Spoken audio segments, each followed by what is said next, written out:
Les grosses têtes, Philippe Bouvard vous propose le meilleur des grosses têtes.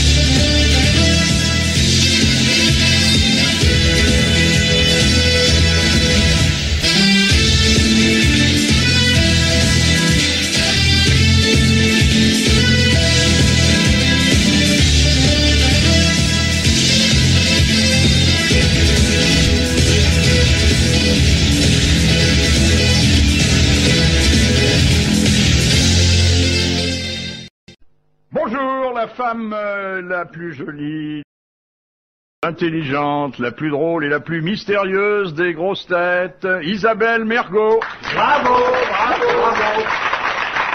Bravo. L'homme le plus courtois sur le plan de la politesse et le plus poli sur le plan du crâne qui aujourd'hui reflète merveilleusement l'éclairage du grand studio. On pourrait se raser en se regardant dans le crâne de Jean-Pierre Coff. Bravo, bravo, bravo.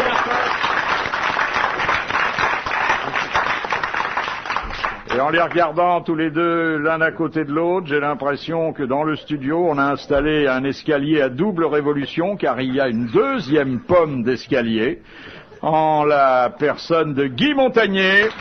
Bravo, bravo. Deux beaux calvicieux.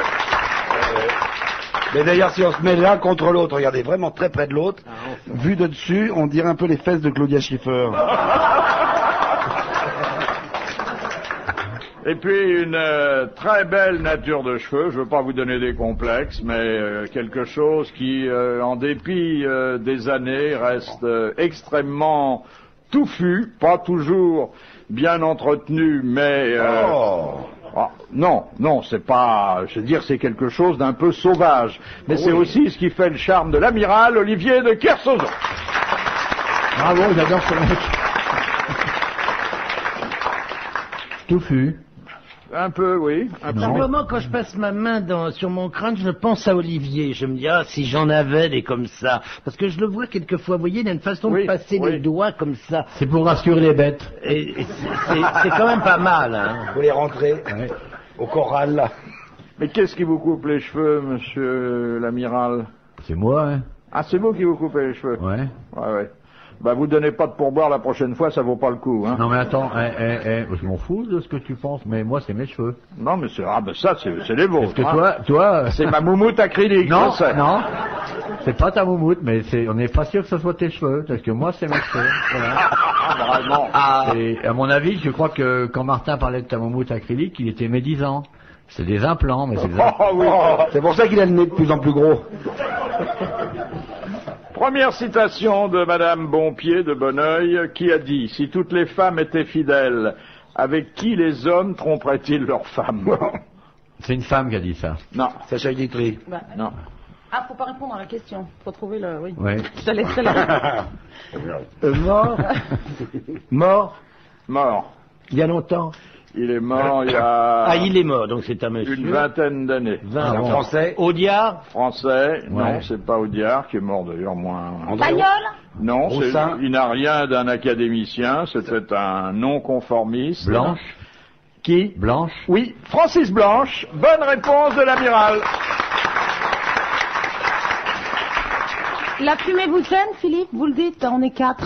Ouais. Oh là là là là là là, quelle horreur. On dirait une locomotive ou vous êtes le wagon de queue? Le temps d'air. Ah oui, c'est sûr Deuxième que moi, citation que nous devons à Monsieur Lattré, qui a dit « Pourquoi est-il si difficile de trouver un cadeau de mariage qui ait vraiment l'air de coûter aussi cher qu'on l'a payé ?» C'est très drôle, ça. Francis Blanche aussi. Non, c'est... Il est mort? Il est mort il y a plus de 50 ans. Oh là, bah alors. Nous ne l'avons pas connu, mais ses pièces sont encore à l'affiche. Sacha Guitry. C'est Courteline. Courteline. Bonne réponse d'Isabelle Mergo.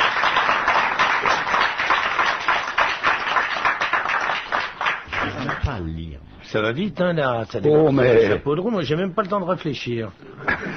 Ça, c'est une vitesse incroyable. Ben, vous aurez peut-être, là, si vous voulez, le temps de réfléchir, mais vous n'aurez pas le temps de répondre. C'est comme ça que ça commence. Hein, C'est bien, c'est On a bien. sauté Non, de mais la je suis chevrette content avec des gars. qu'on parle pas de cul, tout ça, que ça soit... Oui, c'est agréable. Attends, ça va venir, attends, ça va venir. Très sérieux. Attends qu'il nous trouve une question salace, tu vas voir, avec des Ah non, doubles ça- sens et tout. Vous avez besoin d'excuses maintenant pour parler de cul? Question de Monsieur Blavier. Où trouve-t-on des miroirs de courtoisie? Dans les toilettes, dans les voitures. Dans les voitures. Ah oui, dans les Ah, bah voitures, oui. exactement. Eh oui, c'est le petit miroir situé à l'avant droite, généralement. Passager. Et oui, Et et conducteur aussi Et maintenant. conducteur. le conducteur aussi, On oui. peut se maquiller en conduisant, c'est pas dangereux du tout. Il y en a pas derrière. Quelquefois, mais Ah bon ils sont incrustés À côté sur de les l'armoire. côtés. Ah, mais ça Ça, c'est dépend, les oui, c'est vrai, ça rétroviseurs. dépend des voitures qu'on a. Oui, Dans les grandes voitures. Excusez-moi. Dans la voiture de Philippe, c'est le miroir à l'arrière, il est à côté de l'armoire. Tu vois où est le cheval d'arçon quand tu rentres. Ben, t'as le cheval d'arçon, tu marches, tu passes par les toilettes, la cuisine, tu montes le petit escalier, et là il y a une très belle armoire normande, et il y a le miroir. Question de Monsieur Desfossés. Pourquoi Sissi, impératrice, reçut-elle 12 000 ducats de son époux le lendemain de sa nuit de noces? Qu'elle était Parce bonne. qu'elle était bonne. On devait Parce qu'elle payer à était l'époque. vierge.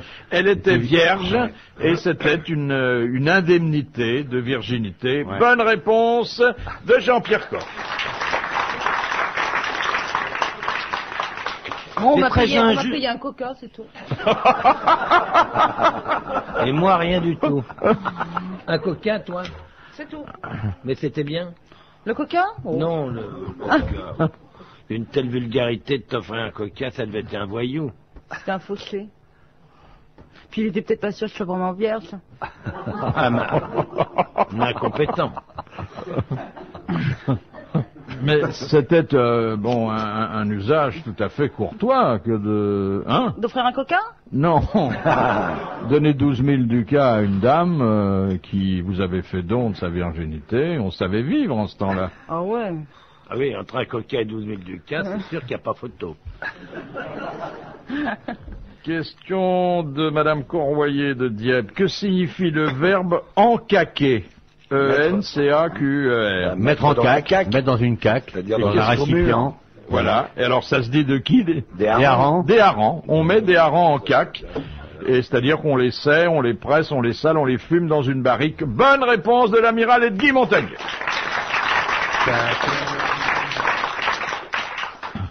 Et d'ailleurs, une phrase célèbre, sentant encore la caque.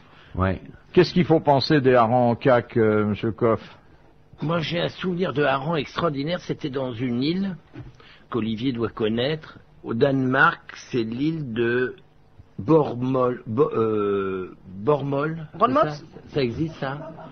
Une île formidable. Dans le nord, dans le nord-est. Alors on voit le matin, on arrive, c'est très très joli, hein, c'est un très beau paysage, c'est un endroit extrêmement pur.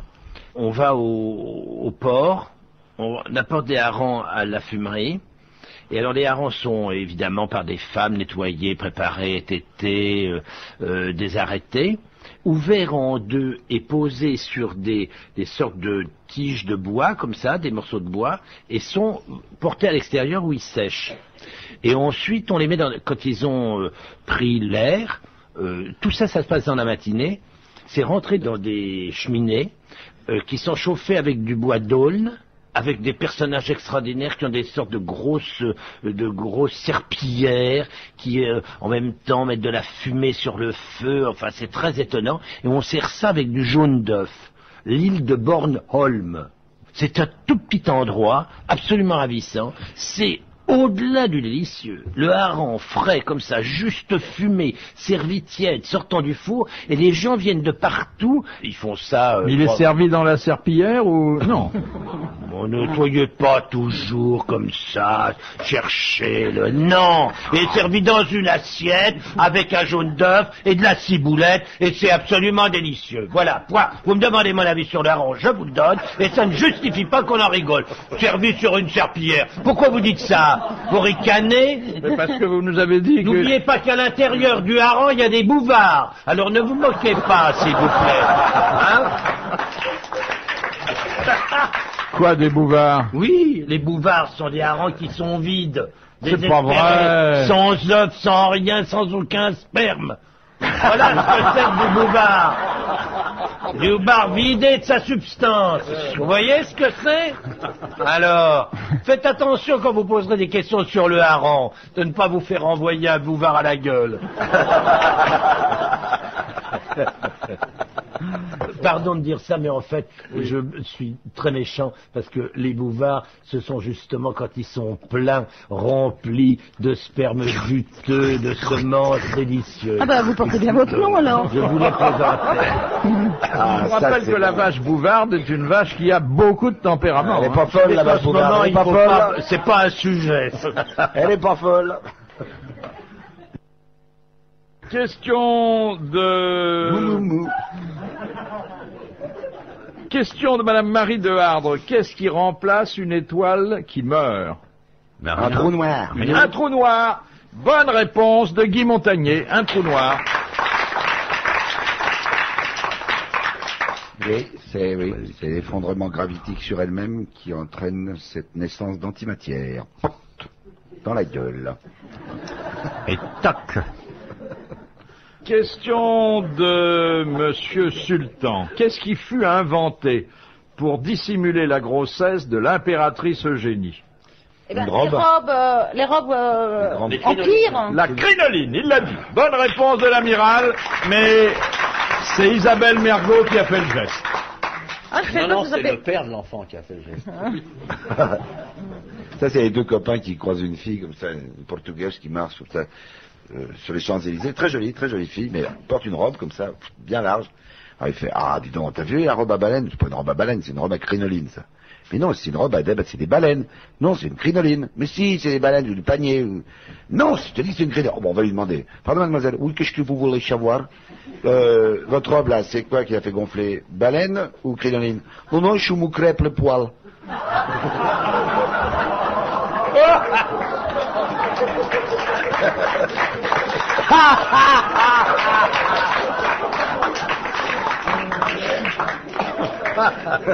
Même Isabelle rigole. Question de Monsieur Lattré. En cuisine, qu'est-ce qu'on appelle un mimosa? C'est du jaune d'œuf, Ah oui. enfin un œuf dur haché. Exactement. Oui. Bien sûr. Eh oui. Eh oui. Comment non? Un œuf Ah ça dur. c'est mimosa, ils font des œufs carrés, ils font des œufs au mètre, mais ils n'ont pas encore fait du mimosa sous plastique. Là ils n'ont pas osé. C'est qu'ils ont fait des œufs carrés maintenant. C'est pas vrai. Ah ben ça, ouais, mais ça fait vachement... On fait une Ah ouais, chirurgie mais non. esthétique au pouls. Ça fait vachement mal au cul des poules, ça, à pondre. Non, mais pas carré, mais une fois que c'est fondu, on les met dans des espèces de cubes en plastique. Une cruauté, ça. Et alors, surtout, ils font des œufs tout en longueur. Ouais. C'est pas, vous savez, dans les Du jaune d'œuf au mètre. On a dans fait. les restaurants d'entreprise ou dans les restaurants universitaires où nos pauvres enfants ou petits-enfants vont dîner dans les cantines scolaires, ils mettent toujours une rondelle d'œufs durs comme si c'était un spectacle sur une assiette d'avoir des œufs durs. Et alors, pour faciliter la tâche, eh ben, ils ont fait des œufs durs au mètre. Alors, on les coupe à la Mais comment tranche c'est comme possible ça. de faire un œuf dur au mètre Comment ils les mettent dans un moule, je sais pas comment ils font d'ailleurs, ça m'intéresse même pas, je trouve ça tellement vulgaire. Et alors ils ont un truc comme ça, c'est parfaitement moulé, le jaune est au milieu, le blanc est autour, et c'est dans des trucs, ils doivent vendre ça au mètre, je crois. Et en tube, ça existe aussi. Tu sais, des omelettes en tube. Ah ben, les omelettes dans les restaurants, il y a des omelettes qui sont, il y a des, d'abord, ils livrent des jaunes séparés des blancs, bon, ça encore à la limite, mais maintenant, on livre toujours pareil, dans ces restaurants d'entreprise, ils livrent des omelettes toutes faites. Elles sont préparées, ils les réchauffent. Alors, vous achetez vos omelettes en tube. Non, mais ça existe, il paraît, aux États-Unis. Il y a des tubes et puis il y a de. Puis les raies rouges sur le côté. C'est du dentifrice, ça s'appelle Signal.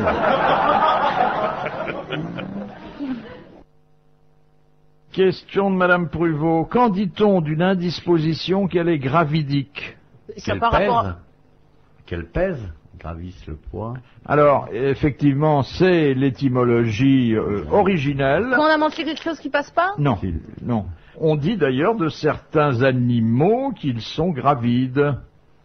C'est quand c'est lourd à digérer? Non. Une indisposition gravidique qui ne se produit d'ailleurs pas sur n'importe qui à n'importe quel moment. Sur les femmes enceintes? Exactement. C'est lorsque l'indisposition est liée à la grossesse. Bonne réponse d'Isabelle Mergo.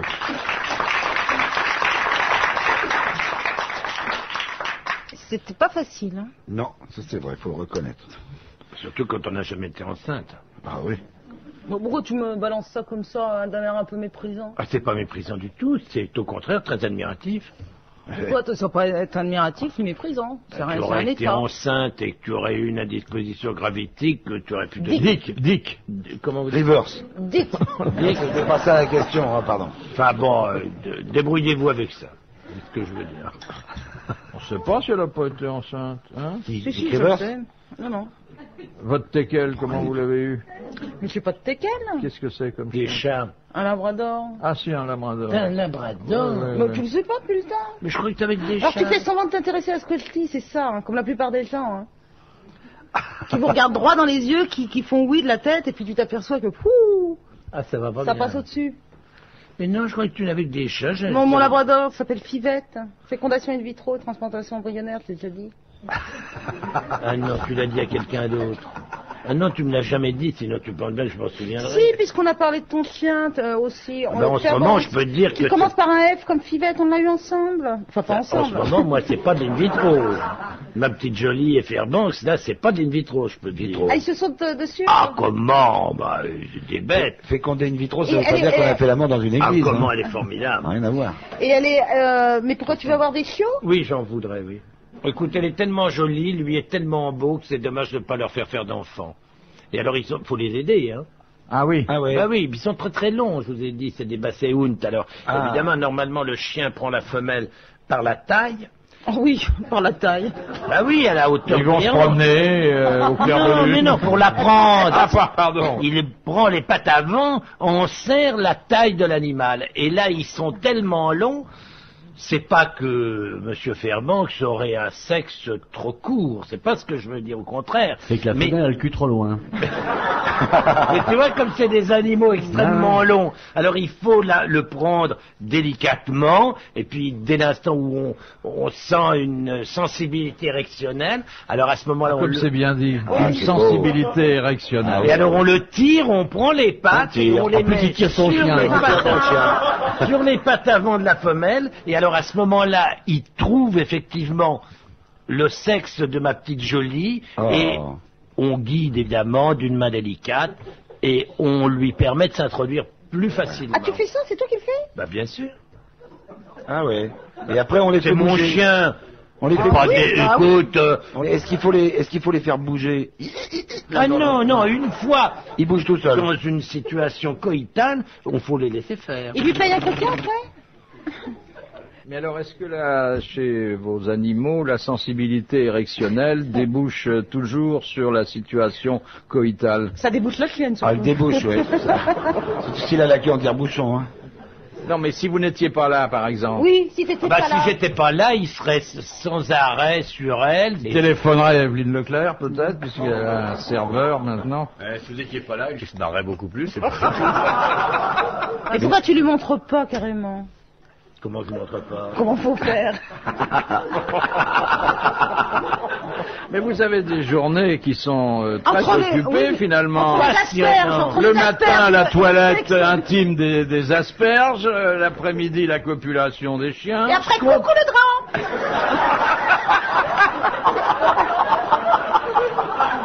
Vraiment, j'aimerais bien passer un week-end chez toi, hein. On doit pas s'ennuyer, hein. Oh là là. Tu m'inviteras? Évidemment, vous qui avez des journées très mornes, coucher les pattes en lait en attendant. C'est sûr En que attendant c'est pas quoi comme ça que ça se passe chez moi. On vit dans la tradition. Tu mets la main à la pâte. Mais qu'est-ce que vous croyez? Avant, quand l'insémination artificielle n'existait pas, qu'est-ce qu'on faisait? On aidait les chevaux, on aidait les taureaux. Tout le temps, le paysan avait la main à la pâte. Qu'est-ce que c'est que ces manières? Enfin, vous avez l'air de bouder. Attendez, le paysan qui fait ça, il pense pas tellement au plaisir de l'animal. Qu'est-ce que vous en savez, vous qui êtes un citadin? Parlez un peu avec des paysans, ils respectent les bêtes, merde! Oh non, c'est pas des tendres les paysans avec les bêtes. Alors là, Comment c'est pas des tendres? non. Je suis désolé, les éleveurs sont des tendres, des types qui n'ont pas recours à l'insémination Ouais. artificielle. Et encore, Ils sont même souvent plus tendres que leur viande, les éleveurs. L'éleveur qui emmène une vache à l'abattoir, il est décomposé, il Ah oui, pleure. il pleure, faut pas savoir. Souvent, il s'habille en noir pour Ouais. aller à l'abattoir. Oui, ils prennent soin Le quand même. paysan qui attache son chien avec 5 cm de lait, ça lui fait mal au cœur de faire ça. oui. Mais il est obligé, son chien a l'air tellement féroce. Le Mathieu, un jour, il avait su l'inséminateur, parce qu'on lui avait dit pour faire des petits à la vache, et il faut un inséminateur, puis il va prendre toutes les choses et les mettre dans la vache, quoi. Ah bon, il dit... Et alors l'inséminateur arrive, il fait, bah voilà, monsieur l'inséminateur, venez voir, la roussette, elle est dans les tables, là. Ah oui, bien, c'est bien, bon. Et alors, je vous ai préparé une petite cuvette avec du savon et un clou pour accrocher votre pantalon.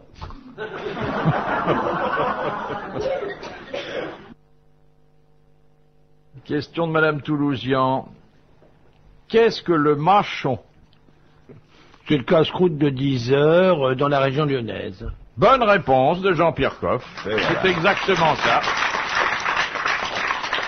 On mange de la cervelle de canut, une rondelle de saucisson de Lyon, avec un peu de pommes de terre à l'huile. Enfin, bon. C'est entre le Du petit bonheur. déjeuner et le déjeuner. Ah oui, c'est 10 heures. Ah oui, le 10 heures, bien sûr. C'est l'heure à laquelle on commence à Non mais déjeuner. attendez, c'est un 10 heures un peu copieux quand même. À 10h plutôt C'est midi, un quoi. repas. Ah non, pas copieux, à table aussi. On a en général, ça dépend des régions. Il n'y a rien de mieux que le casse-croûte de 10 heures. Pour À moi, condition de c'est ne pas le- se réveiller à 11h, parce que sinon... Non, mais... Moi, en ce qui me concerne, je le saute toujours. Hein. Et j'arrive jamais à le choper, celui-là.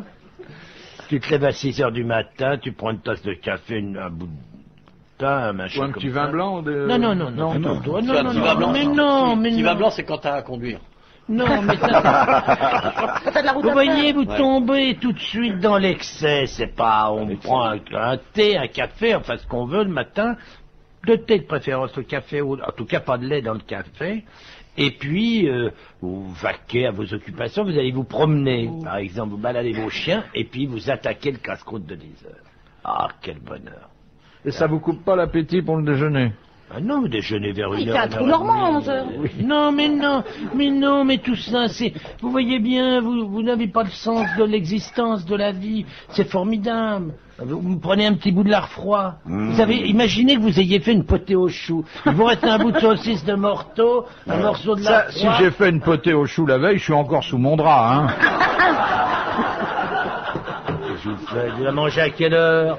Écoutez, vous prenez votre morceau de lard, vous le tranchez comme ça, un beau bout de pain, mangez ça avec un coup de blanc, un verre de chavignol, un petit peu de chenin, un truc comme ça. À 10 Vous êtes heures. en forme. Ah oui, à 10 à heures, 11h15, vous Ouais, pétez le feu, vous pouvez travailler jusqu'à 1 Ah, bah, si heure, tu 1 pètes heure le et feu, tu vas sous demie. les draps. À 1h30, vous passez à table. Mais ça veut pas dire baffrer le mâchon. non. Ça veut dire, écoutez, une bonne poêlée de gras double, ça n'a jamais fait de mal à personne à 10 heures du matin. Ah non, C'est bon. Ah oui, oui, oui, non, non, c'est vrai. Ouais. C'est- Toi, avec ce que tu bois, tu prends du gras normal, et puis... Bon, écoute, Ça vous fait me comme trouvez si gros, t'étais gros, là. non. Non. Franchement, vous me trouvez gros. Non. Non, je voulais dire, Écoutez, par rapport à la merde. vision, tu prends du gras normal, t'as du gras double avec ce que tu bois. Mais moi j'aime le gras. Excuse-moi de te dire ça, le gras du cochon, moi j'en ai marre de ces cochons avec 3 mm et demi de gras, ça m'amuse pas du tout. Moi j'aime le cochon avec de la belle ventrèche épaisse comme ça. Ah oui. Avec de la vous mettez cellulite. ça dans une poêle. Mais qu'est-ce que c'est que cette connerie, la cellulite? C'est parce que vous avez une alimentation tout à fait malsaine. Ah, c'est Mais vrai. si vous mangez ça normalement, un morceau... Qu'est-ce que faisaient nos anciens dans le temps? Ils m'auraient ben, tous ils crevaient, maigres. ils crevaient Non, pas, c'est hein. pas vrai. Ils m'auraient tous maigres. Bien sûr, regarde Louis XVI, il Vous était vous souvenez maigre. de ce que Francis Blanche disait? Mourez gros, mourez maigre, la différence est pour les porteurs. Bon, moi, je vais vous dire franchement, j'ai mieux mourir gros, je me fous des porteurs, je leur laisserai une petite pièce dans une enveloppe, qu'ils le sachent, mais prendre du plaisir. S'il fallait que je passe ma vie entière à faire attention, à surveiller mon poids, à m'emmerder, à bouffer des conneries, eh ben ça ne m'amuserait pas. La vie, c'est avant tout du plaisir, et je crois qu'il faut en profiter. Voilà.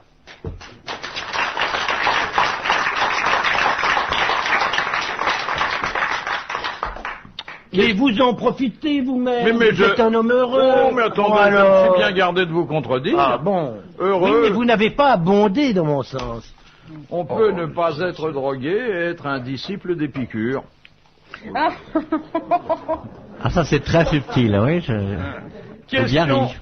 Question de Monsieur Rondon. De quel côté doit se tourner un Japonais au moment du harakiri? Du côté du soleil. sabre. Du soleil Du levant. côté du sabre, sinon il se soleil. rate. Sinon t'es fou. Oh non. Oh Vers le non. il doit se tourner vers le Fukuyama. Non. Vers le Vers soleil l'empereur. levant. Vers l'endroit où vit l'empereur. vers Ah le- oui, c'est vrai. Exactement, vers le palais impérial. Bonne réponse de l'amiral. Question de Monsieur Scran de Dunkerque. Comment appelle-t-on une crème épaisse parfumée aux amandes? Une frangipane. Oui, frangipane. Bonne réponse d'Isabelle Mergo. On doit en vendre dans les supérettes, hein, sûrement, pour qu'elles connaissent. Ce qu'on met dans les... Frangipane. dans la galette des rois. Frangipane. La galette des rois. C'est le truc que je savais, puisque la frangipane, j'adore ça. Ça se met dans les galettes. Et ça me fait bien plaisir de le dire avant quand, parce que la frangipane, moi je connaissais. Que j'aime bien la cuisine, vous savez, Philippe. Question un peu plus difficile de Monsieur Tabar. Quel nom donnait-on jadis au roi des mendiants et des gueux qui siégeait dans la cour des miracles? Et d'ailleurs, c'est une expression qui est passée dans le langage, sinon courant, au moins encore actuel, Tu as raison, tu as raison. pour désigner quelqu'un qui n'a pas d'autorité, où tout va à volo. Pourquoi c'est entamé? La bouteille est entamée. Qu'est-ce que c'est que ça? Mais pourquoi? Bah, j'ai un vieux bouchon qui est cassé. Regardez-moi ça! Non, pas mes enfants. Non, mais là, c'est le vin de l'amiral. Ça se déglingue. Mais non, il... Ah, d'accord. Alors là, il a tous les droits. Non, je fais- Parce que là, j'allais dire, là, vraiment, on se fout de la gueule du monde. Le service n'est plus ce qu'il était. Je suis ton goûteur, pour t'éviter d'attraper des maladies. Ah non, mais je suis tout à fait partisan de partager, mais là, je le disais... Pas mauvais d'ailleurs. T'as un petit peu? Ah ouais, c'est bon. Guy, Non, non, merci. qu'est-ce qui t'arrive? Ah bah, T'es malade, mon grand? j'ai pêché. J'ai pêché, avant j'ai bu un whisky coca. Alors je suis puni. Vous voyez, il vous restera quand même les 2/3 de la bouteille. Non, parce que je vais partager avec Olivier, à mon avis, on fera moitié-moitié si on arrive à faire assez vite. Si on surveille bien, on fera moitié-moitié. D'ailleurs, vous nous excuserez, on peut pas répondre qu'on est en train de boire. Alors, j'insiste quand même, Et insiste, mon chéri. au nom de la culture et au nom de l'économie, parce que bon... Qu'est-ce que c'était déjà? C'était quoi ta question? quoi, T'avais une Alors, il y avait la cour des miracles, vous savez, ça donnait un ruret au mur. Bon, chaque soir se réunissaient là les mendiants qui jetaient leurs béquilles, puisqu'ils reprenaient, et c'est pour ça que ça s'appelait la cour des miracles, leur véritable stature le soir. Ils élisaient tous les ans un roi qui portait un nom. Et d'ailleurs, on disait, et on dit toujours, ah, c'est la cour du roi Salomon. Péto. Péto. Ah, c'est Péto. D'où le nom Pétaudière. ouais. Bonne réponse de l'amiral. Et au Moyen-Âge, justement, il y avait un type qui travaillait, un menuisier qui travaillait justement pas loin de la cour des miracles. Et alors, un jour, sur cette espèce de grande scie qui travaillait automatiquement avec de l'eau qui amenait le mouvement dans une grande roue à aube, il fait pas attention, il glisse, clac. Ah, le mec, il se coupe un bras, schlac, le bras part, blanc. Il dit, c'est pas possible. Plus de bras. Alors, le grand maître menuisier le chasse. parce qu'à cette époque-là, c'était très très dur quand même. Il le chatte.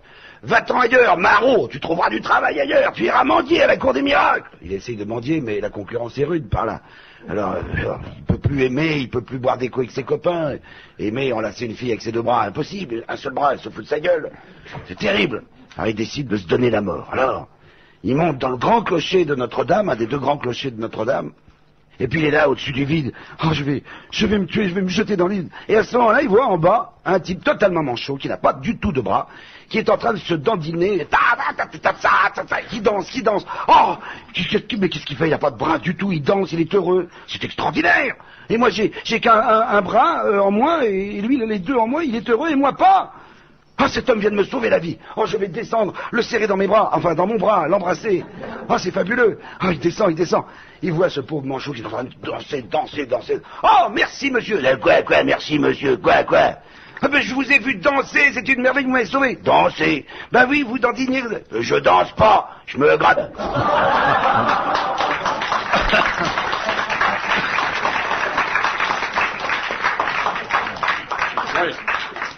Ouais, bon, c'est une blague médiévale, donc elle peut être truculente et un peu leste. Ouais. Question de Madame le Prieur. Le refus de vente est sanctionné par la loi, sauf dans 2 cas s'agissant de 2 produits particuliers. Les armes? Les armes? La prostitution? Non. Les armes et la pharmacie? Non. Les armes, c'est sûr. Les armes, c'est sûr. La drogue, pareil. La drogue? Non. Non, pas la drogue, mais ce qui vient avant. Le tabac. Et que vous connaissez bien, l'alcool. Voilà. Donc, l'alcool, si quelqu'un est jugé déjà suffisamment ivre, et les armes, si on ne peut pas présenter un permis. Ouais. Bonne réponse de l'amiral, et merci à Guy Montagnier. On vend pas d'armes à un mec. Alors que si on laissait circuler dans la rue des mecs avec des armes ivres-morts, ça résoudrait le chômage rapidement. Hein. Ah bah oui. Moi, je vois vraiment pas pourquoi on interdirait tout à coup. Il y a un type qui se permettrait de décider de ne pas donner à boire à quelqu'un qui a déjà bu. Oh, mais attendez, il y a des états d'ébriété manifestes. Non. Et alors? Non. C'est de la fatigue, c'est pas de l'ébriété. Oh, fou, est-ce que vous avez vu qu'il y a des types bourrés? Ça n'existe plus. Ça existe plus. Olivier a raison, c'est des gens qui sont un peu fatigués, qui ont ça, une sorte de lassitude, mais ça ne justifie l'émotion. Au contraire. L'émotion de boire un Au contraire. On leur filerait un petit coup, ça les remonterait. Qu'est-ce que c'est que cette idée? Voilà une loi qui est bien mal faite. Ils sont peut-être déprimés parce qu'ils n'ont pas assez bu, justement, faut les aider. C'est une non-assistance en personne en danger, finalement. Non, faut pas dire. Dégagé, un mec bourré qui était pris par des gendarmes et était arrêté. En pleine ville. Ah, ça arrête. Gendarme, monsieur, vous avez soufflé dans le ballon. Je suis pas bourré. Ils cherchent les ballons, les mecs, ils n'ont plus de ballon. Ils ont fait souffler toute la soirée. C'est le soir de la Saint-Sylvestre. Ils n'ont plus un ballon. Alors, vous n'êtes pas bourré, vous n'êtes pas bourré. Non, je suis pas bourré. Et je le prouve. Vous voyez le chat qui est là-bas et qui arrive là. Je vois très bien ses 2 yeux. Si j'étais bourré, j'en verrais plus. Ben, vous êtes bourré, monsieur, parce que le chat, il n'arrive pas. Il s'en va.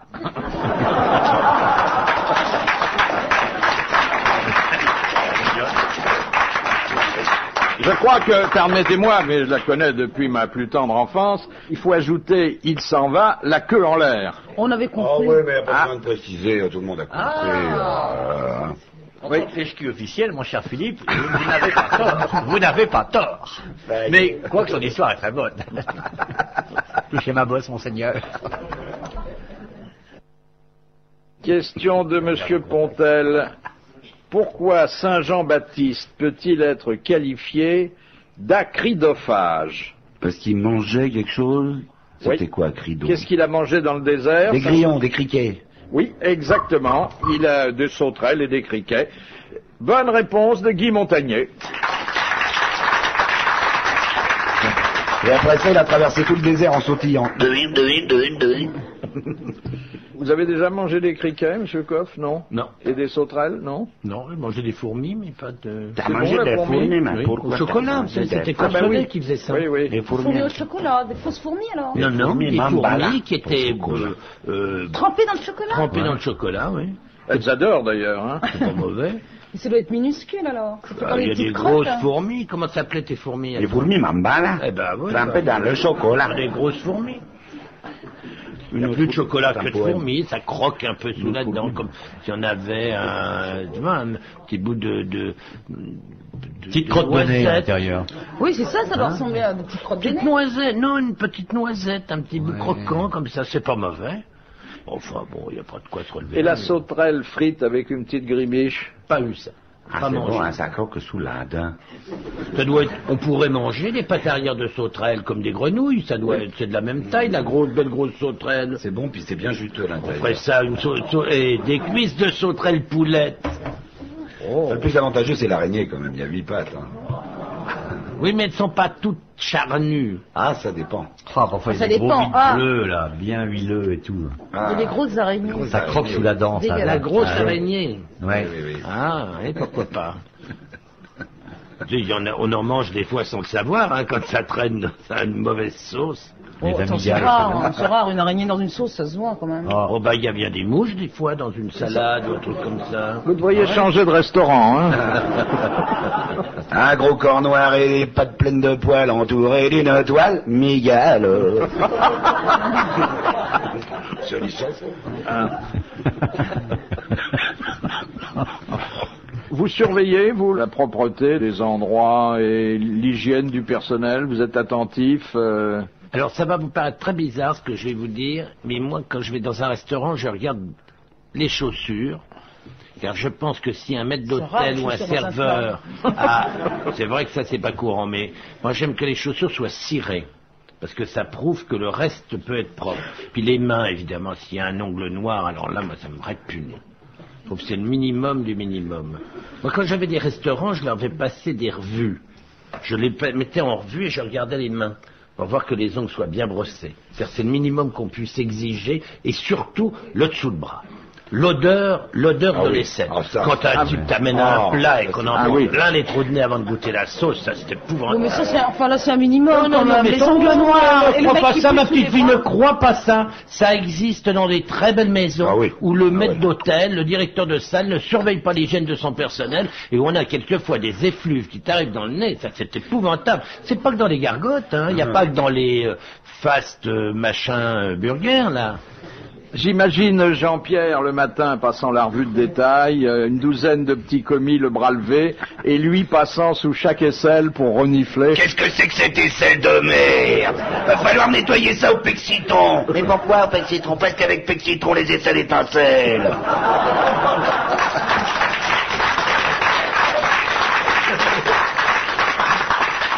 C'est pas le matin qu'il faut faire ça, c'est juste avant le service. Matin, passer une revue de main ou de pied ou d'aisselle à 8 heures, ça sert à rien. Ils font la mise en place, ils peuvent transpirer. Et les fesses? Oh non. Fou les fesses, mais parce que à l'époque, moi chez moi dans mes restaurants, j'avais des douches. Les types devaient se doucher, être propres. Mais vous les savonniez pas un peu vous-même avant le repas?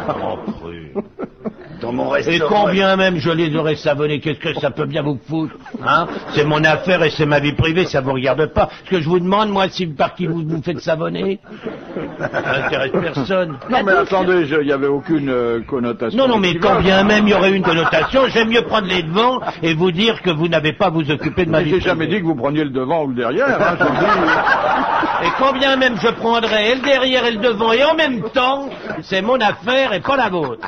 Du moment que c'est pas vous qui le prenez, c'est tout ce que je demande. Ah, mais peut-être qu'il regrette.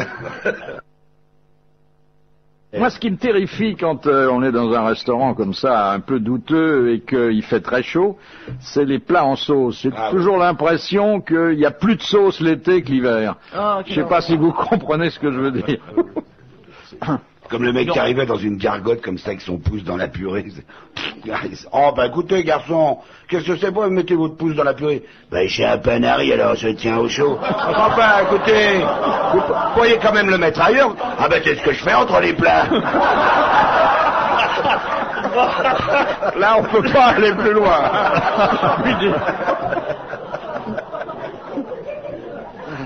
Alors vous voyez avec mon système de revue, ben, ça n'arrive jamais, parce que je vois le pouce du type, vous voyez, je suis au courant de tout, donc ça ne peut pas arriver.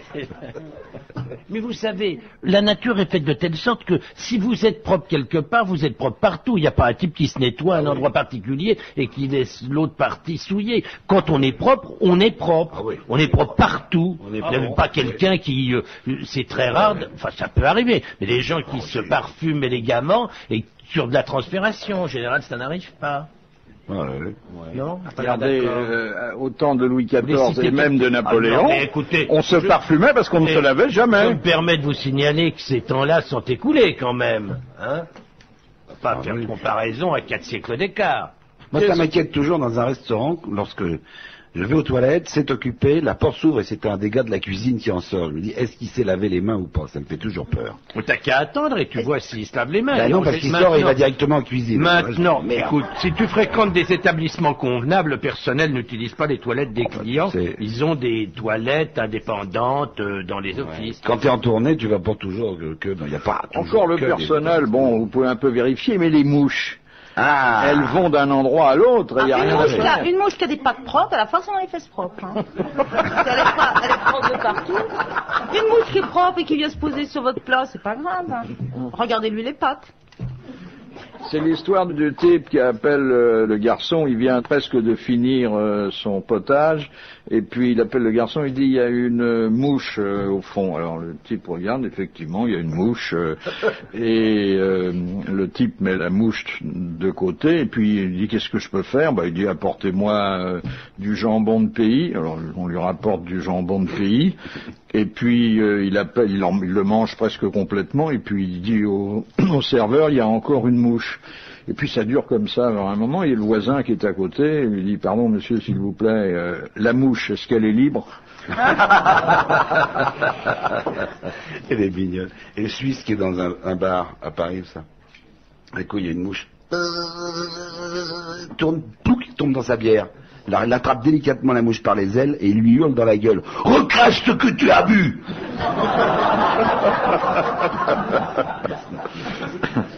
Alors Moi, je recracherai pas, tu peux gueuler. Tu bois pas de bière, toi, Jean-Pierre? Ça fait péter. Ah oui, ça. La bière me fait péter, je ne sais pas pourquoi, donc j'en bois extrêmement peu. J'aime ça, mais j'ai très peur. Mais quand vous êtes seul, ça ne gêne personne. Effectivement, mais je vois pas pourquoi je boirais de la bière tout seul. Tu vois pas pourquoi il peut être seul. Quelle idée de pas en faire profiter les autres.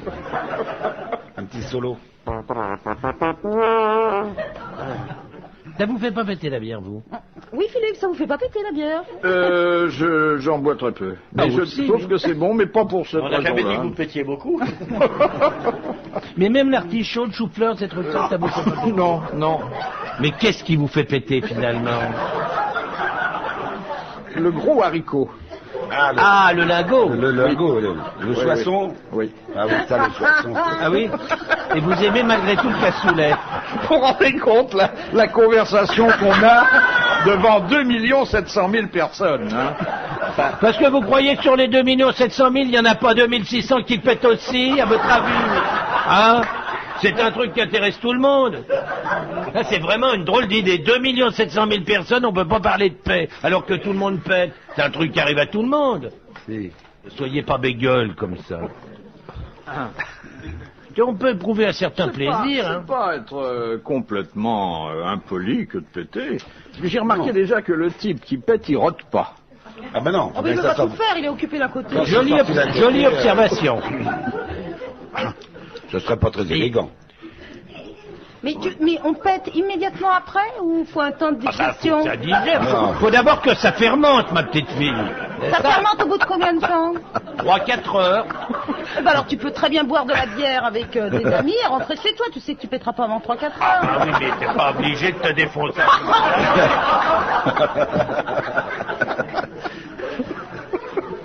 Oui, mais dis donc, après, si t'es en voiture, t'es mal. T'es obligé de rouler avec les 4 portes ouvertes, des fois, hein. C'est pas une question d'odeur, c'est qu'on n'est pas dans une position agréable pour péter Ah, ça, c'est- assis. Ah oui. Quand on conduit, c'est très difficile de se mettre sur une fesse, vous voyez ce que je veux dire? Parce qu'on a les jambes occupées, donc on peut pas basculer convenablement. Ah C'est oui, une mais- position. Alors le paix Ah, en ça dépend. voiture, je le décommande. Non, sauf quand il y a... Ah, ça alors là, le Sauf paix en quand voiture, il y a des bouchons. Ah, c'est la taille des bouchons, ah bah oui. Tu roules que tu te rends compte déjà de la difficulté. Faut trouver le haricot qui fasse péter. Faut monter dans sa voiture et faut attendre le bouchon. C'est très compliqué. Il faut rentrer dans les embouteillages. Le mieux, si assis, on peut péter sur un divan avec des ressorts, parce que ça résonne. C'est assez joli. Non, la voiture... D'où le nom de canapé. La voiture est déconseillée aux péteurs. Mais d'ailleurs, je vois que vous soufflez. Non, pas du tout, pas du tout. Bah, vaut mieux qu'il souffle plutôt que là, pas bon. Oui, vous avez encore une interrogation, Isabelle? Oui, je vois pas pourquoi c'est assis, c'est pas le problème. Parce que, non, le principe du pet, c'est qu'il doit être libéré discrètement. C'est très rare qu'on annonce, tiens, je vais en balancer un. C'est partie de ces trucs qu'on traite discrètement. Et alors, quand on est assis comme ça, moi, ça m'est arrivé pendant les grosses têtes, de le faire très discrètement. Je me penche en regardant, par exemple, le monsieur du premier rang qui est en train de dormir. Bon, bah c'est très gentil, c'est poli, je m'avance comme ça. Je prends le risque du petit en loose day. La catastrophe, c'est quand tout à coup il est bruyant. Mais si c'est simplement une petite veste délicate, discrète, le paix élégant, le paix raffiné, j'ai envie de dire. Alors là, vous voyez rien du tout, je m'avance, je vous fais un petit sourire, et vous pouvez pas imaginer à l'instant que je pèse. Ah bah maintenant je pèse.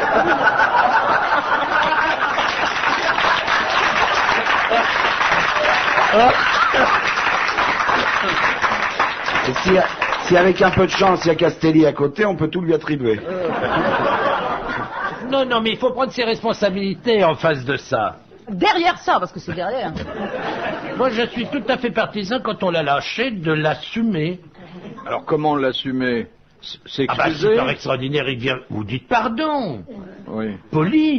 Poli, pas d'agressivité. Je vous regarde. Pardon, monsieur. C'est même pas pourquoi je vous dis pardon. Je vous dis pardon. Je me dis, tiens, il est gentil ce type. Je lui dis pardon. Ça, c'est comme le mec au restaurant qui dînait avec une très jolie personne et puis il avait bien l'intention après le dîner de... Et puis, elle adore les haricots. Alors, oh, vous aimez les haricots, dit-elle. Oh, oui, bah j'en prendrais bien alors aussi. Alors, il mange.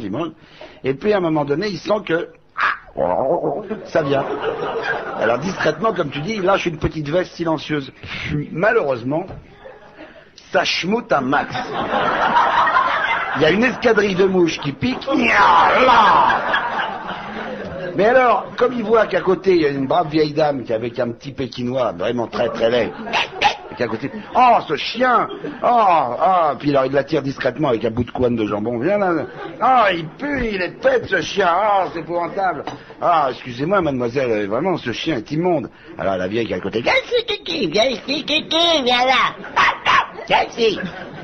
Bon, ils continuent leur pas, et puis il arrive au fromage, il y en a une deuxième qui arrive. Oh là, il n'y a plus de mouches à abattre, mais enfin bon, ça schmoute quand même un max. Il y a des plantes à côté, commence à baisser le nez. Il attire une deuxième fois le chien avec une bout de couenne de jambon, un bout de fromage. Le chien, il pète ce chien, c'est épouvantable. Viens ici, Kiki, viens là. Il arrive au dessert, et puis encore une troisième qui arrive. Alors, il attire avec un bout de gâteau le chien à nouveau. Le chien s'approche, mec. Et la vieille fait, Kiki, viens ici, tu vois pas que le monsieur va te faire dessus?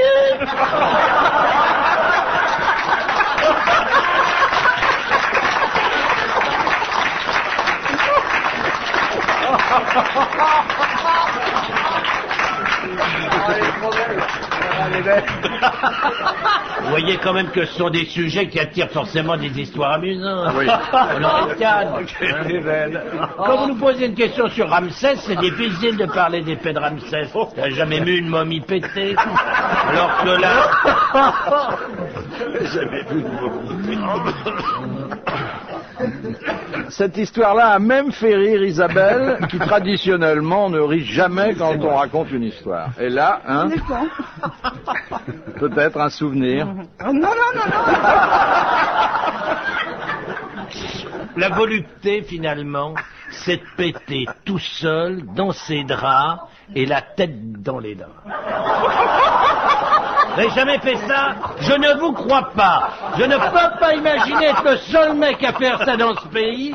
J'adore ça. Je mets... Ah, je te jure que c'est vrai. Je prends mes draps, je les rabats sur ma tête et je pète. Et quand j'ai la chance d'avoir une série... et que c'est très légèrement... Je ne demande pas que ça soit tout le temps odoriférant, mais une petite odeur légère qui me rappelle ce que j'ai mangé. Ah mais ne riez pas comme ça, vous n'allez pas voir l'histoire. Une légère petite odeur qui me rappelle exactement ce que j'ai mangé. Ça peut d'abord, me remettre en appétit, me procurer un certain plaisir. Et quand on est là-dessous, c'est bien, on a l'impression de retrouver une position fétale. C'est formidable. Je le conseille à tout le monde. Que tous les péteurs fassent comme moi. Et là, vous passez une bonne soirée sans embêter Sans regarder personne. la télé, en tout Oui, cas, ah je peux ben vous oui. dire. D'abord parce que j'ai le drap sur moi, et en plus, c'est très rassurant. Tu veux vraiment regarder Philippe ou tu te penches plusieurs fois pour... Non, là, ça va. Ah bon, d'accord. C'était pour savoir. Là, ça va, j'ai mangé des cuisses de grenouille au déjeuner. Ça va. Ah bah oui.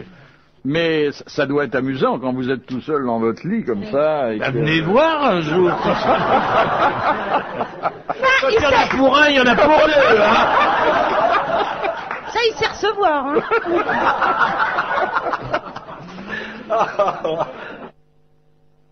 Question de Madame Douchy. Quel nom donne-t-on à un mélange de feuilles de salade diverses? Mesclin? Oui, le mesclin. Bonne réponse de Jean-Pierre Coff. Le mesclin. Il y en a des tout préparés maintenant. Oui, en sachet. C'est assez pratique d'ailleurs. Rencontre gastronomique. Vous achetez votre mesclin sous cellophane? Non, moi j'achète des cœurs de laitue. Oui. Tout cellophane? Ah, sous plastique, oui. Et faut bien les mettre. Quand tu achètes ta laitue, on te le met dans un petit sac en plastique. Bah moi pareil. Et ils sont prémâchés comme ça. Alors donc vous achetez votre salade sous plastique. Sous plastique. Votre que des cœurs de petit pot laitue. d'assaisonnement. Bon, on l'a déjà en litre, Oui. sûrement. Oui, parce qu'il y avait des promos la dernière fois. Ils en vendaient 2 pour le prix. À l'échalote et à la moutarde. Comme ça, je peux faire un petit panaché. Tu resteras vieille fille. Tu ne trouveras pas un mec pour t'épouser. C'est Oh, pas dit, ça, c'est alors pas là, dit. je suis pas sûr. C'est honteux, ces trucs-là. C'est lavé à l'eau de javel, ça sent le chlore, c'est nul. Dès que ça a passé 2 jours, le trognon, la queue de la salade est toute jaunasse. Ça passe jamais 2 jours. Prendre... Quoi? Ça passe pas 2 jours. Comment ça passe pas 2 jours? La date limite de conservation est de 4 jours. Qu'est-ce que tu racontes? Il y a ça dans les magasins pendant les journées entières. C'est... Ça, ah là là là là. Mais je ne comprends pas, c'est pourquoi vous n'achetez pas une belle laitue, bon Dieu. Mais parce qu'il faut la laver. Et alors, le plaisir de laver. Oh ben oui, bah non. Comment ben non, mais c'est formidable. Écoute, actuellement, on a des laitues absolument magnifiques, de la petite laitue de serre ou des débuts de pleine terre qui viennent du midi. T'as juste le trognon à couper, tu mets ça dans l'eau, tu les sors, t'égouttes, et c'est un bonheur, la fraîcheur absolue. Et tu découvres le petit asticot qui vient du midi, qui est entre 2 feux, qui te dit « Peu cher, ça va chez vous ?» Si c'est pas merveilleux, ça. Ah ben si tu trouves pas de plaisir dans l'asticot, dans la salade, alors effectivement, achète donc en plastique. Voilà, moi, Tu tu mets une laisses petite... l'asticot, toi. Tu mets une petite... Bien sûr. Qu'est-ce que tu veux T'as que la ça viande fasse- et les légumes Qu'est-ce en même que tu temps. veux que ça te fasse comme mal, un asticot? Mais réfléchis 2 minutes. C'est pas mauvais. Et puis en plus, tu mets une petite goutte, 2 gouttes de citron ou de vinaigre d'alcool. Pour voir s'il est dans encore ton vivant, eau. l'asticot. Pour le Mais faire. non, il va tomber dans le fond, il va mourir. Tu n'auras que ta salade. Mais comment est-ce que vous pouvez ne pas éprouver un vrai plaisir sensuel à éplucher, à laver, à rincer? C'est quand même formidable. Quel plaisir t'as à ouvrir un sachet, à vider ça, à mettre ça directement dans ton saladier? Il n'y a absolument aucune sensualité. La nourriture, c'est quand même de la sensualité. C'est du toucher, c'est du Et plaisir. en plus, je suis sûr que la laitue adore être lavée. Mais Pourquoi vous connaissez quelqu'un qu'une toilette intime ne réjouit pas? Et en plus, tu te mets un disque de jazz en effeuillant la laitue. Strip de la laitue. Non, Extraordinaire. j'assure. Franchement, Ouais, je trouve ça l'asticot qui lamentable. frétille. Je vais pas pousser le paradoxe jusqu'à dire qu'à la limite, je supporterais qu'on fasse cuire quelque chose au micro-ondes, mais à condition qu'on lave les ingrédients. Mais je trouve que c'est vrai que si vous ne trouvez pas un minimum de plaisir, écoutez, actuellement, vous avez ces jolies petites asperges absolument magnifiques, des asperges nouvelles, c'est la saison, des asperges françaises. Prenez ça dans vous vos mains. Vous leur faites leur toilette intime d'abord aux asperges? Écoutez, il n'y a pas une femme qui n'éprouve pas une certaine sensualité à avoir une belle asperge dans la main. Alors, Mais il faut bien installer ça comme ça si on veut que ça revienne. Alors vous avez ça dans la main et vous les voyez, vous prenez votre épluche légumes, vous caressez ça gentiment. Ah non, moi, vous avez une première peau qui légumes, s'enlève et puis ensuite vous mettez ça dans l'eau. Mais comment voulez-vous qu'il n'y ait pas de plaisir à faire ça? Ça n'est pas concevable qu'il n'y ait pas de plaisir. Ou alors il faut être, je sais pas quoi moi, un animal. T'exagères. Non, je t'assure. Non, vraiment, j'ai pas de plaisir à ça. Eh ben, viens un jour à la maison, je te montrerai tout plaisir. Et après, on ira faire une partie dans ton Ça sera ton cadeau. Tu feras le fantôme sous les draps, le fantôme péteur. Je te ferai ce que tu veux sous les draps, mais je voudrais arriver à te convaincre. Je voudrais arriver à te convaincre du plaisir et de la sensualité qu'il peut y avoir à d'abord éplucher, nettoyer quelque chose et ensuite à le faire cuire. T'as pas une endive, t'as pas une asperge sur toi, je sais, là, non, ça n'a pas. Je peux te donner l'équivalent, mais je n'ai pas d'asperge là. Oh non, les laitues en sachet, en plastique, c'est honteux. Moi, je serais ministre de l'Agriculture. Ça fait partie des choses que j'interdirais. Moi, je serais ministre de l'Agriculture, j'interdirais la vente des légumes sous plastique. Oui, mais le plastique, c'est le préservatif du légume. Bonjour la connerie, hein. Excusez-moi de manquer de respect, c'est peut-être la première fois, mais je le dis, ça c'est vraiment, faut pas dire des choses pareilles. Vous n'avez pas le droit. Pas un homme comme vous, en tout cas. Pas un homme si attaché au plaisir de la nourriture, de la bouche, au plaisir tout court. Vous n'avez pas le droit de dire ça. Je suis confus. J'entends bien, mais je ne le ferai plus. Je vous pardonne et j'espère que vous ne le ferez plus. Vous n'avez pas le droit de dire ça. Combien vous avez dit qu'il y avait 2 millions d'auditeurs 2 millions 900 000 auditeurs. Vous vous rendez compte 2 millions 900 000 auditeurs qui écoutent une connerie. Ça fait mal.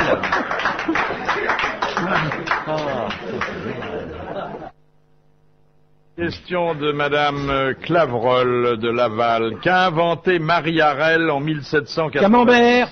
Le camembert. Bonne réponse de Jean-Pierre Coff. Alors parlez-nous un peu de Marie Harel. Quel genre de femme c'était? Une crème, une pâte. Non, elle n'a rien inventé du tout, hein. À la vérité, elle faisait un fromage tout à fait ordinaire, et c'est un prêtre champenois qui était poursuivi par les révolutionnaires, qui est arrivé en Normandie, à Camembert, et qui lui a appris à faire le fromage à partir de la technique du brie. Car il faut bien savoir que le camembert, à l'origine, c'est la technique du brie. Mais oui. Et oui, ça il faut bien le savoir. Hein. Sinon on est largué dans l'explication. Mais il est plus petit quand même que le brie. Oui, non mais la technique de réduit. La technique de fabrication du fromage. Le bon père, il gagnait pas sa vie. Il avait d'ailleurs. Il était planqué, il avait peur de rien. D'ailleurs, il avait laissé ses souvenirs intitulés Beaucoup de brie pour rien. Et Marie Harel. Vous vous rendez compte que ça peut être humiliant? Vous me posez une question en me disant c'est quoi le camembert? Tout ça pour dire 2 trucs comme ça. Non, mais en fait, il était caché, parce qu'il était poursuivi, et c'est dans une pièce minable. Et le toit était pas très bon, et il pleut beaucoup dans cette belle région de Normandie. Ce mec est devenu enrhumé.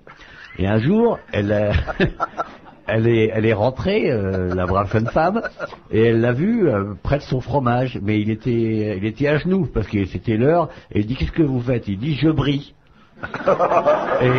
et il a éternué sur le fromage, apportant le microbe merveilleux du brie, qui lui a permis après de donner, grâce à cette technique, je brille, à tout.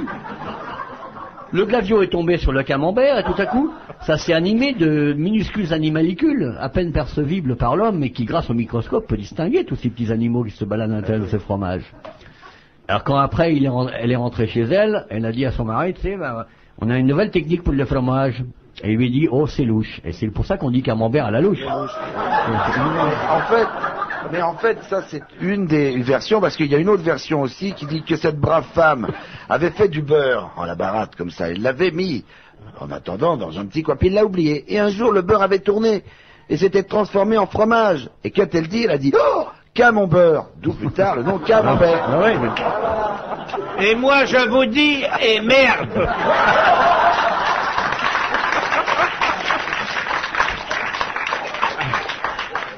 Non, mais c'est... Ouais, puis... Il n'ose pas redevenir sérieux. Démerdez-vous avec ça. Mais là, ça statue maintenant, Marie-Arelle, hein? Mais elle coule un peu, hein. Mais un bon camembert, ça, c'est bon. Tu connais le Caprice des Dieux, par exemple? Ça. C'est pas du camembert, qu'est-ce que tu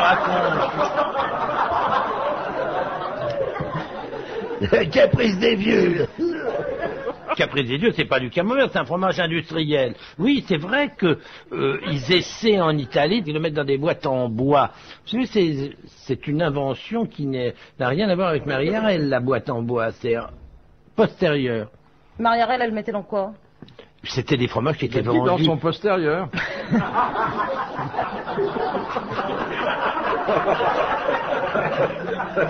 Ça y est, il a craqué. Est-ce que vous allez m'emmerder longtemps? Dernière citation de... Ah ben non, là, attendez, là. Revenons-en au camembert, s'il vous plaît. Alors, c'est trop facile, là. Il allait m'expliquer, alors elle le mettait dans quoi? Non. Je m'en fous après. Que vous voulez. Elle le laissait partir, le camembert, il partait tout seul. Non, au départ, le camembert était un fromage absolument régional qui venait de temps en temps à Paris, qui était vendu. Mais elle le mettait dans quoi? Mais il le mettait dans des feuilles sur un torchon. Ah ouais, c'était trop bien. plus simple de la terre. Il n'y avait pas de boîte à l'époque. Mais oui. C'est très récent, les inventions du boîtage. Mais oui. Et alors, le camembert est arrivé à Paris, il a commencé à avoir du succès, et puis il y a eu ce... Il a eu la grosse tête, et puis... Non, il y a eu ce type dont j'ai bêtement oublié le nom. Il était à Paris, tous les soirs en boîte. ouais. Il quittait la ferme, et disait, ok, je vais aller à Paris avec la famille. C'est pas le camembert qui est mis en boîte. Mais il était rond, le camembert. À l'époque, il était rond, Non, le camembert. il est devenu rond, il était carré au départ, mais... Mais vous allez finir de me faire chier ou quoi? Pour aller à Paris, c'était plus facile de devenir rond parce qu'il pouvait rouler, parce qu'il pouvait descendre à Paris, tu vois, il y a une pente de la Normandie ici. En tout cas, si vous me laissez une seconde, je voudrais simplement dire, si vous avez du camembert à acheter... Achetez pas n'importe quelle saloperie industrielle, achetez un bon petit camembert. Il faut qu'il pue dès que vous ouvriez la boîte et qu'il y ait des petits asticots qui fassent coucou comme à la portière d'un autocar japonais.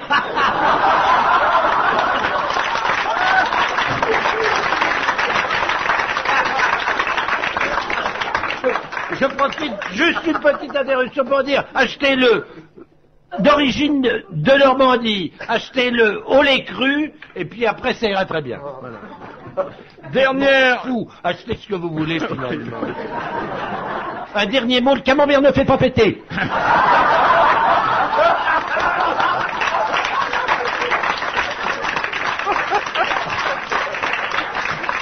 C'est marqué sur la boîte, non? Non, mais il devrait le marquer sur la boîte. Certifié non péteur. Dernière citation de Monsieur Félix de Poitiers, qui a dit « J'ai eu 3 lignes dans le Times quand j'ai décroché un Oscar et 8 pages quand mon mari m'a trompé. » Ah, c'est une femme. Simone Signoret. Simone Signoret. Bonne réponse de Jean-Pierre Coff. Bravo, merci. À la prochaine fois.